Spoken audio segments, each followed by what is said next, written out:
Okay, Sai Pranav and Srishti have entered.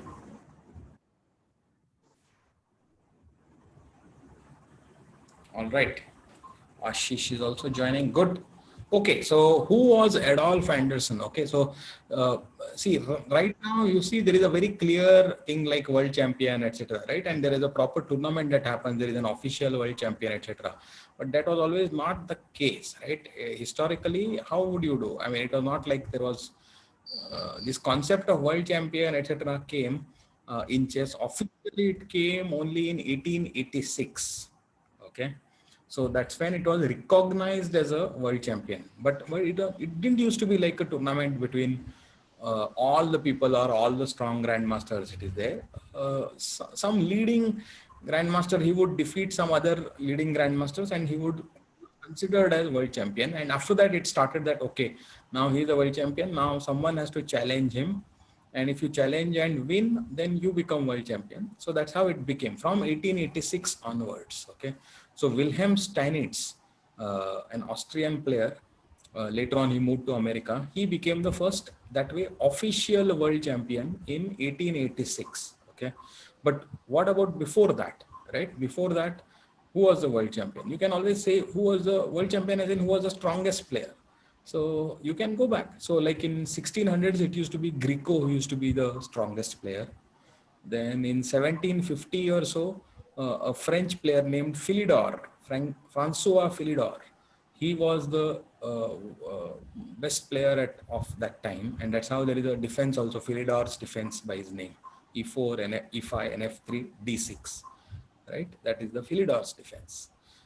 Later on, there was another La Bourdonnais, was another French player, so who was again considered as the best player of the time. And then there was a famous match between two best players of Britain and France that happened in 1834. Right, that was also considered almost like a world championship match. But La Bourdonnais, I don't know how to French spelling, but yeah. So I think he defeated the English Grandmaster MacDonald. They played 100 games between France and England, right? These two gentlemen, each one was effectively champion of their country.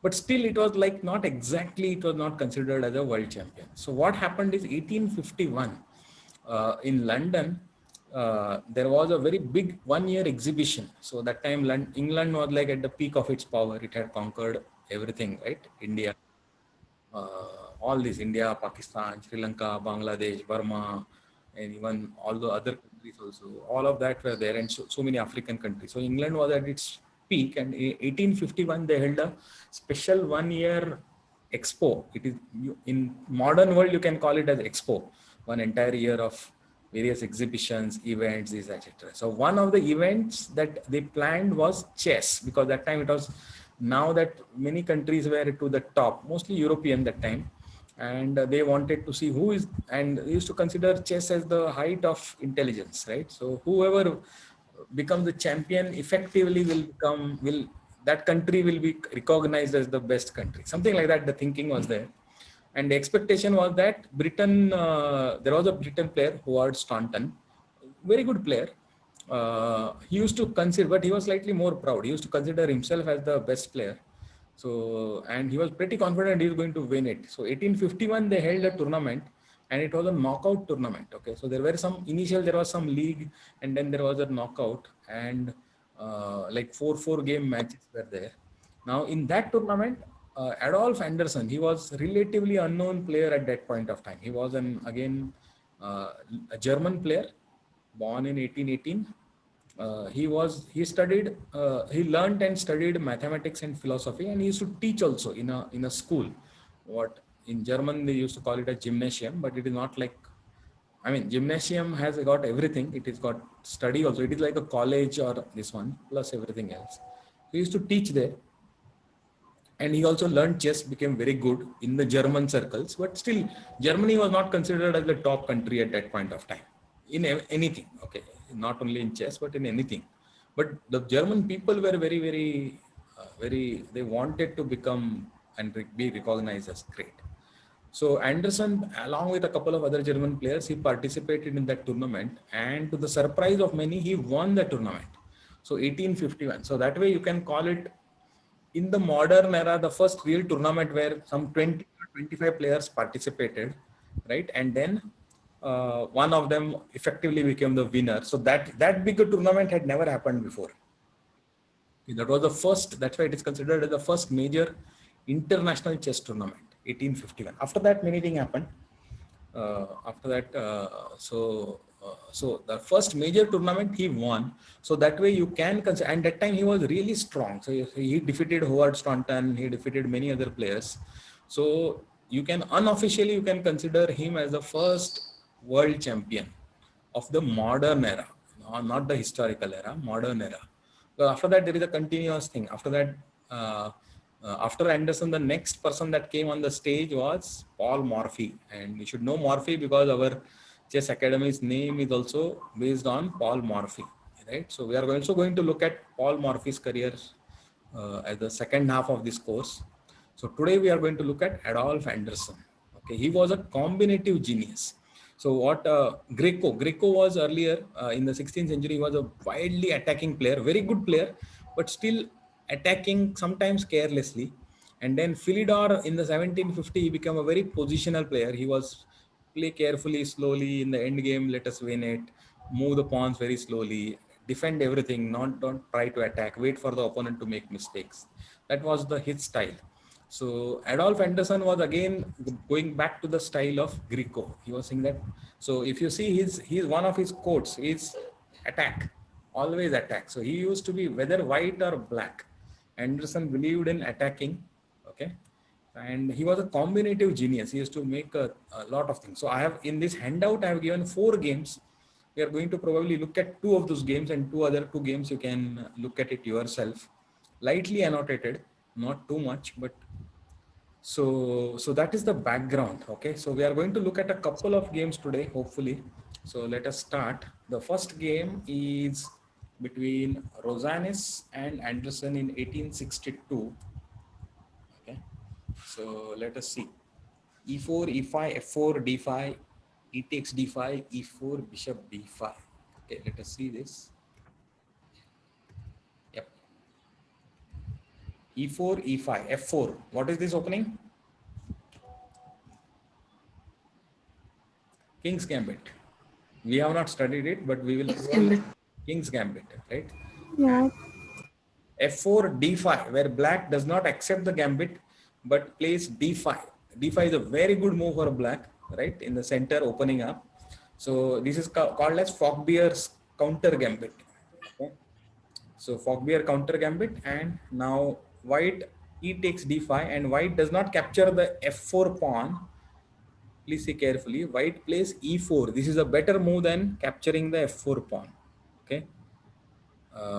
So this is a much better move, and that e4 pawn will become irritating for white. We'll see it, and black will be able to hold that pawn. See, we said that earlier that you should not advance the pawn unless you can defend it. Here, why white can defend it? You will see it because the f4 pawn. I mean, f pawn is not able to challenge the e4 pawn because it has already advanced too early.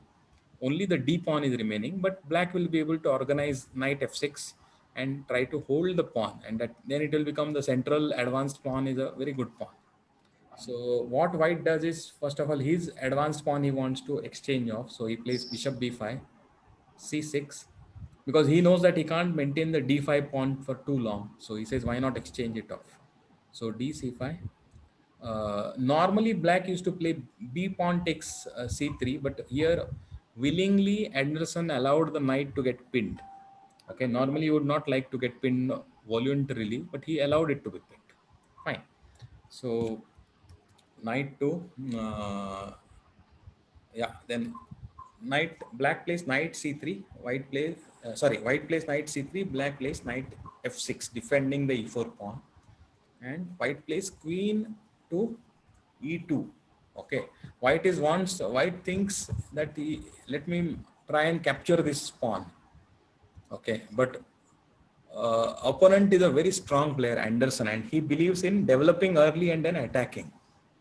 Okay, so he says, okay, if you are really after the pawn, it's go. You are wasting moves. I am not wasting moves, and I'm going to develop early. So he plays bishop to c5. Okay, bishop to c5. So yeah, what I want I think is that it would have been better for black to play d3 here. Okay, d3 would have challenged the central pawn plus opened this bishop also. But instead, moving the queen early, we say that don't try to move the queen early unless there is a very good reason. Here white is just being greedy to go after the pawn, and black says, okay, you are greedy, that's fine, I will make this. Okay, so now white promptly captures the pawn. He's getting a hold of it that time. Now see, the bishop is under attack, but rather than, if you try to defend, what happens is, if, after sacrificing a pawn, if you play slowly, then you are going to have, you neither have the pawn nor have the attack. So you have to know how to attack when you have got the thing. So that is why you should see the games like of this. Okay. So here black does not defend the c5 bishop, he castles. And now immediately now you come to know that there was no need to defend, because it is actually, you will not take the bishop, right? Would white take the bishop on c5? Would you take it? No, sir. And why? Because then the queen would be pinned. Exactly. Yes, sir. Rook will Has been come the to rook. e8. The rook e8. Yeah, rook will come to e8 and pin the things, pin the queen. Right, so you will not actually not take it. So white does not take it. White takes bishop to, he exchanges of this knight also. See, what is happening is, uh, white is now at least 2 moves away from castling, right? Knight has to come out first, plus his other bishop is also locked up, his d pawn has not moved. So if you see, if you count, I have given that mechanism of counting, right? Tempos. So try, do this exercise and count later on how many tempos each one has, and you will find that black has got a lot more tempos. White is not yet developed. And using this, now finally white decides, okay, let me now play d3, secure my knight, because otherwise black was threatening to exchange the knight and again play rook to e8, right? That is what was black's threat. So so now white defends the e4 knight. Okay, and black anyway goes and puts the rook behind the knight. It is like a silent indirect threat. Okay, it is not a direct threat, but indirectly the intents are very clear. Now white wants to castle, because he knows that his king is going to come under attack, right? So he prepares bishop to d2. Okay, so now, and you know that next move he is going to castle on the queen side, right? These are the positions where it is important to look at some of these master games, so that you know how to continue the attack, because now otherwise you will feel, oh, how can I attack any more, right? I am probably not going to be able to attack more, right? But there is one, just think about it and see, try to see if you can find a good move for black here. Possible move, okay. Bishop to e4. Bishop to where? E4? D, G4. bishop to G4. bishop to G4. G4. Yeah, yeah. Bishop. White. Yeah, bishop to G4 is a move, but then it will force white to make a move which white would anyway do, which is knight to F3. Right? White would anyway want to do knight to F3. So it's okay. But I would probably look at queen to B6. Right? Queen to B6, because it is eyeing the b2 pawn also, plus the queen and the bishop are going to have a double attack on that knight also, right? Which is on g1, which is, so think about it. Okay, so that way also it is there. So what Anderson does is he exchanges of this knight first, okay, and then develops his bishop to f5. Okay, can you see again, the bishop is the pawn cannot take the bishop. Okay, in fact, black is now threatening to take the pawn with the rook and again pin the queen, right? So, so he's forcing white to make a move which is e5 now, because there is no way for white to maintain this now. Okay, the pawn is anyway going to fall if he doesn't advance, and it will fall with a devastating effect. So he dare not allow that. So he ends up playing e5. Okay, now that bishop, not only it has got developed, see, it has got a very nice diagonal also when it is where its force it is projecting. So now you see both the bishops are projecting their power, right?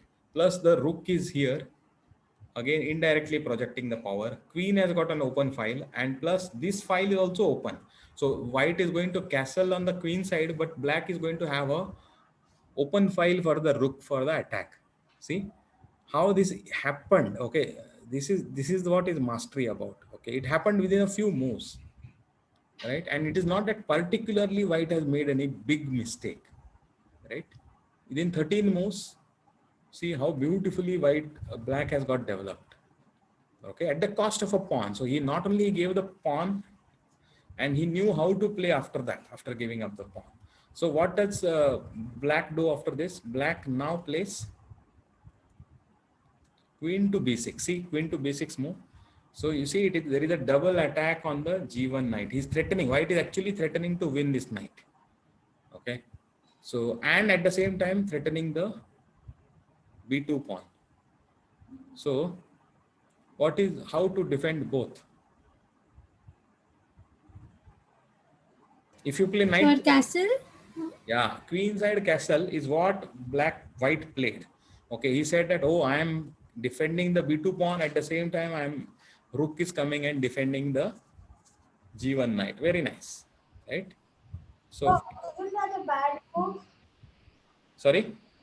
So because now, so isn't that not a good move? Because now black can threaten checkmate. Yeah, black can threaten checkmate, but white thinks that he can also defend. So what black does is bishop to d4 and threatens checkmate on b2. Okay, so effectively forcing white to play c3, because he cannot really play bishop to c3, because if you play bishop to c3, white will exchange the bishop, and then the open line will again be there. The castling would have got screwed, right? Again the open line. So effectively forcing white to play c3. There is hardly any other move. After playing c3, the rook can come to b8 for black, and then it can Yeah, threaten another yeah, checkmate. yeah. So that is what that is how it continues. So rook a to b8, threatening again the checkmate. Okay, so now again white ends up playing b3 also. Okay, b3 here. Okay, now this is the point, this is the time when, okay, now think of what move you will play here. Don't look at what is there in the score sheet.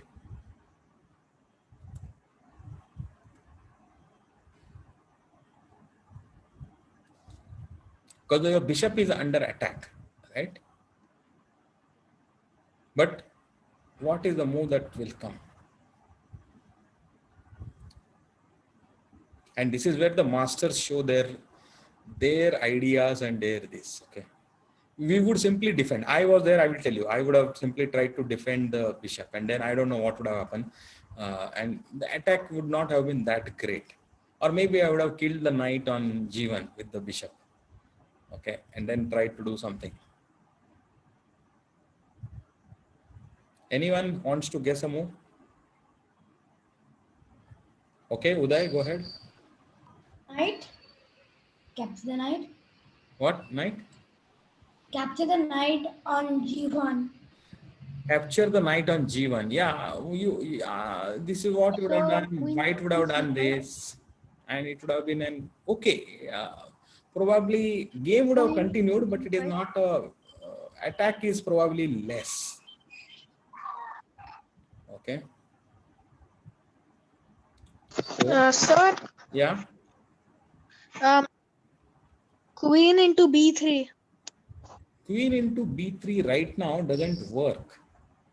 Queen into b3, white pawn will take it, and then if you take it with So the bishop rook, captures c. bishop captures. And then you take it with the rook, and then it's threatening a checkmate. Yeah, threatening a checkmate, but it isn't really Where? There is not going to be a bishop e1. Now the white pawn can capture the bishop, right? How is it a Bishop checkmate? captures c3. Huh? White pawn can capture bishop. I'm saying it's threatening a checkmate. Captures c3 What? Bishop captures earlier. c3. Then no. Wait. It was now black to play. Earlier. So earlier. Where I'm earlier? saying. See, earlier you sacrificed the queen first. I took it very happily. I took it. Then you took the pawn. Oh, instead of pawn, you want to capture what? No. What? Why? White will capture the queen very So now happily. Now you take it. Now. I'm saying not to sacrifice queen. So I'm saying not to sacrifice queen. White pawn No, on no, no. Wait, c3 wait, wait. captures the bishop on d4. Wait. Somebody said that I want to sacrifice the queen. So we are seeing that line. Okay. Sacrificing the queen here does not work. Okay. Because white will very happily capture it. So after rook takes b3, no, now you cannot capture the bishop because what happens is this is a Sir? checkmate. This is a checkmate. Okay. So you cannot capture the bishop right now, but I will play bishop to e1. Yes, sir. What will white do now? Bishop to e1, I said. Bishop even then bishop Yeah, you bishop. give a check and then Wait. What, sir? my king has Yeah, got to move. sir. Wait. See, rook to b1, and then rook to b2. Rook to b2. Then again, my king will come back here. Then we can take the queen, right? Then we can take the queen, Okay. You and can we have take one back the pawn's queen. advantage. You can take back the queen. No, but And if you take the queen, you will lose the rook. So wait. 1 You minute, will 1 be minute. down 4 Wait. points after that. Rook b2, rook c2, rook c2, rook rook, c2, rook c2. c2 is not Wait. going to help. Rook c2 queen will take the c2. Then if you take it, I will get it. So even earlier I Yeah. was only getting a rook. Now I'll get a rook and a bishop. Look at where you have got. You have got one rook and just one bishop. I have got two rooks and White is a one. rook up. Not only rook up, another piece up also now. White Yeah. has got two rooks and two minor pieces. So be careful. Okay, let us see. I'm not saying that. So what happens is at this point of time, rook a b8, b3. Okay, not queen takes b3 right now. Okay, so there is one preparatory move which you have to move, and which is what all of this. See, whatever just now you showed, right? All of this would have gone through Anderssen's mind, and he would have seen that no, I'm not yet ready to attack. I need one more piece, and he gets the rook to a to d8. Okay, and now there is a very big threat. You don't see it, I also don't see it, and the opponent also didn't see it. Okay, but actually it is there. Okay, now obviously you cannot take this bishop. It's a bad move because queen will take it, and now it is going to become game over because queen is threatening to come to a1. Okay, there is very little that you can do. So you cannot really take the bishop, and that opponent was that much good that he knew I can't do this, right? So he didn't take the bishop. Okay, so what did he do?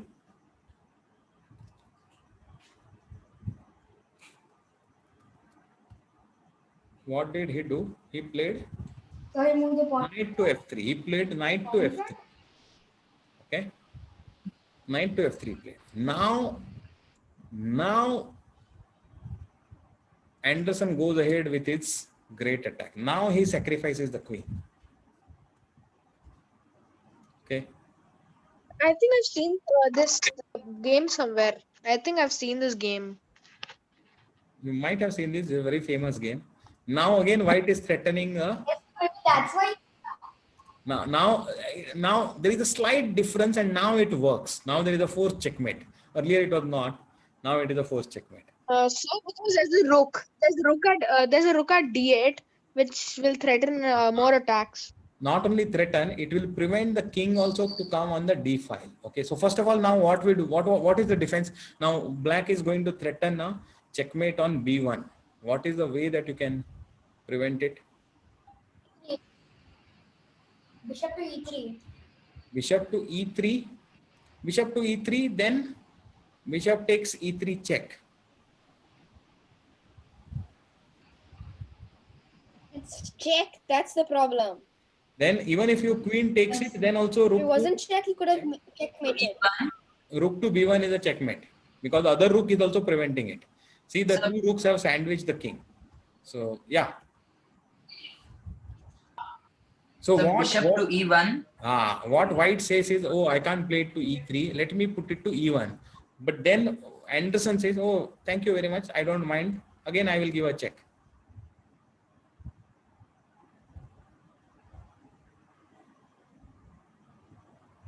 Now,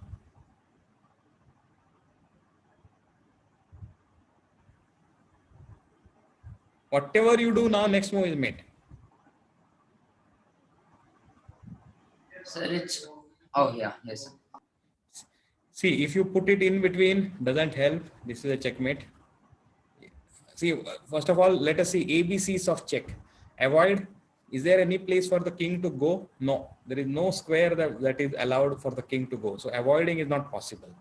Capturing, the same checkmate. Queen is the only thing that can capture, and there is a checkmate. A and C is gone. What about blocking? There are 4 ways that you can block, and none of them helps. If you block with the rook, then also this is checkmate. If you block with the bishop, then also it is checkmate, right?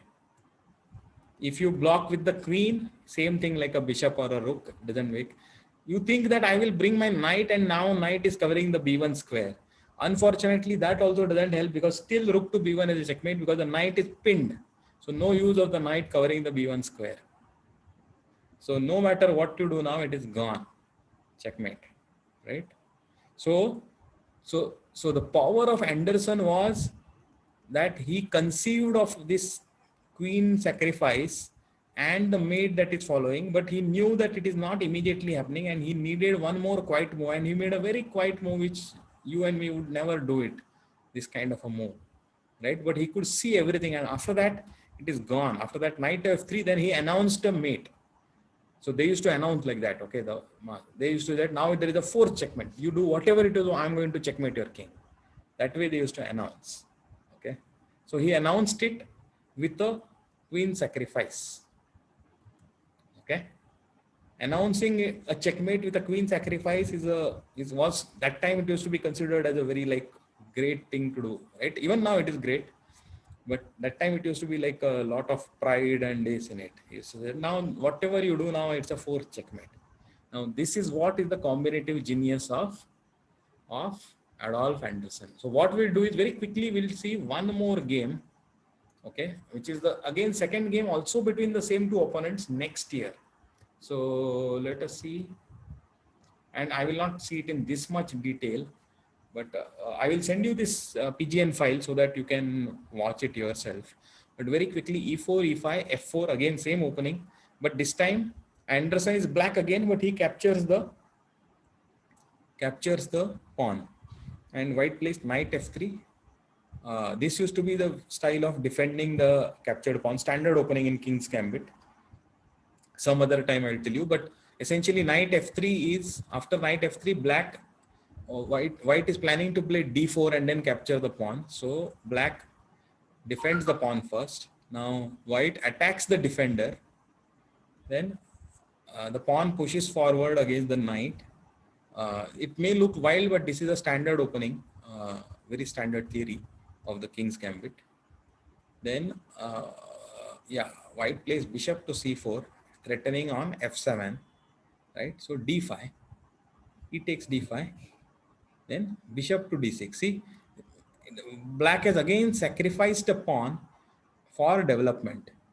Now that bishop is become useless because the bishop is blocked by the pawn and the pawn is blocked by opponent's bishop, right? So though white is a pawn up, but the knight and e5 and the bishop on c4 battery that was there against f7, that is no longer there.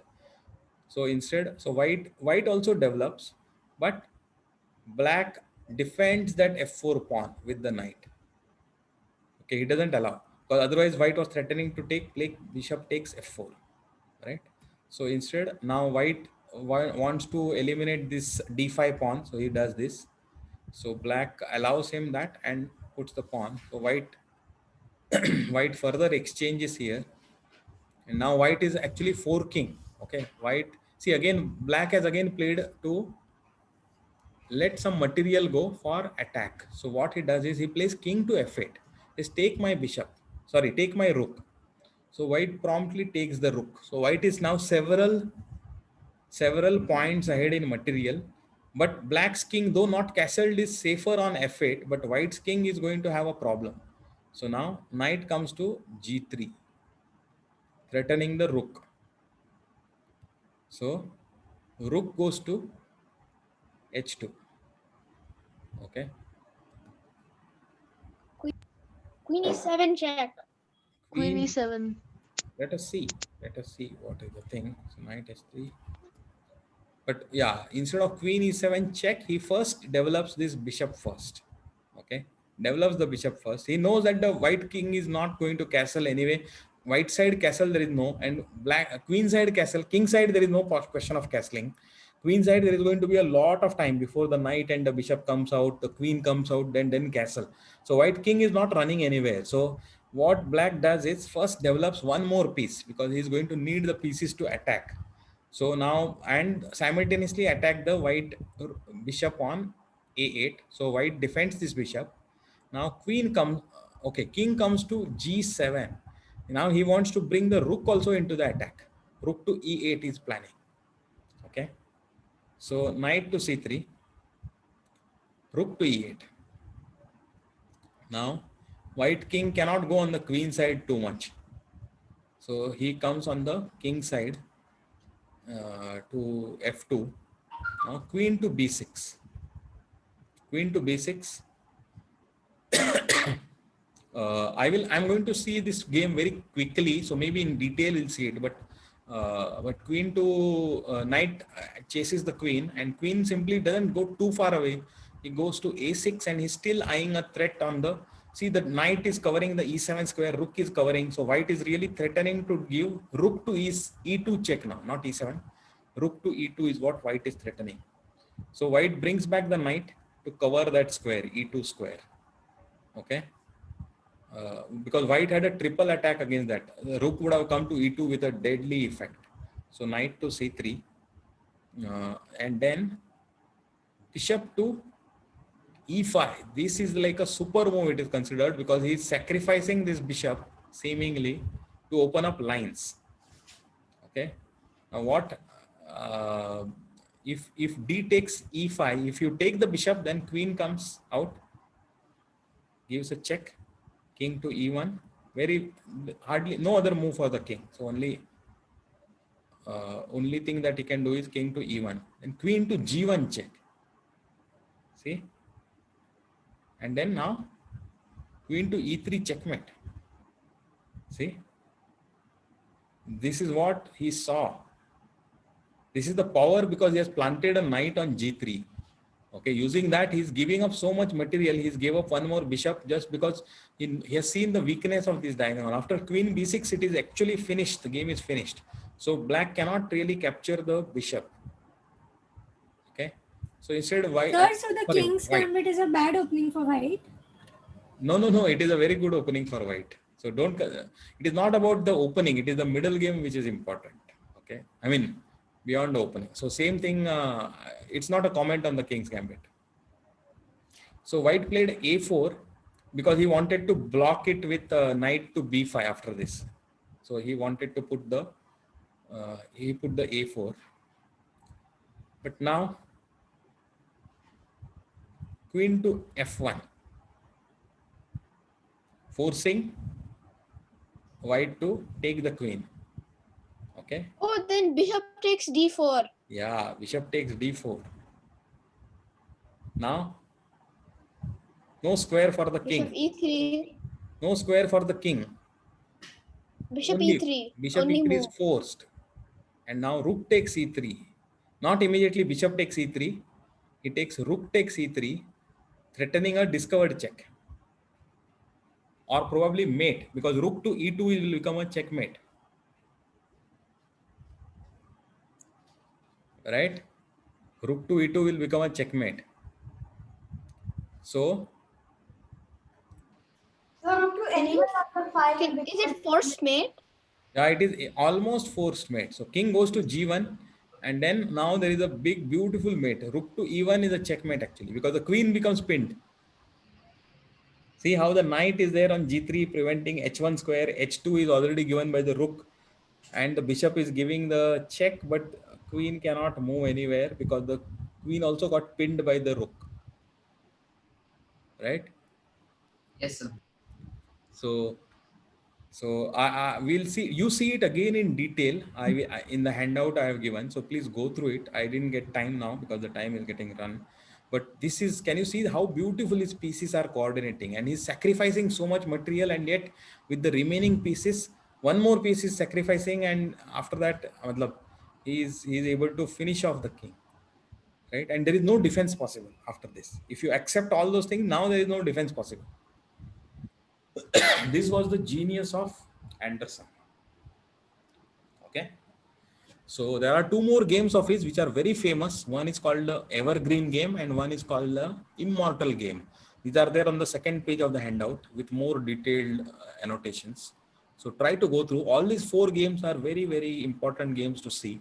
So you can get a perspective of how he is to play. Okay, how he is to combine his pieces. Okay. His games are very interesting. So there is a link also that I have given at the end of that handout for a couple of YouTube playlists. So you can go through those playlists and watch some more videos of his games. Okay. I'm going to stop recording now.